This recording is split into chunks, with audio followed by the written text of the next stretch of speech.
আদালত শুরু হচ্ছে। আজকের মামলার আসামি সোশ্যাল মিডিয়া অ্যাপ। আমি শুধু মানুষকে কানেক্ট করি।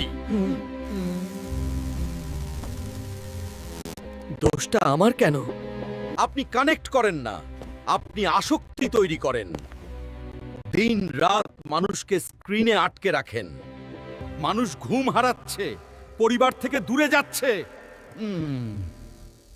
এটা কি অপরাধ না? আমি পড়াশোনা ভুলে গেছি।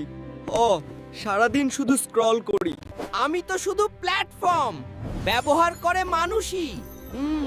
আমি জোর করি না। এটা কি শুধু মানুষের দোষ, নাকি অ্যাপের ডিজাইনেই সমস্যা? এই অ্যাপ ইচ্ছাকৃতভাবে মানুষকে ধরে রাখার জন্য ডিজাইন করা। আমি শুধু জনপ্রিয় হতে চেয়েছিলাম। এতটা ক্ষতি করব ভাবিনি। রায় দেওয়ার সময় এসেছে। অ্যাপ দোষী, কিন্তু ব্যবহারকারীদেরও সচেতন হতে হবে।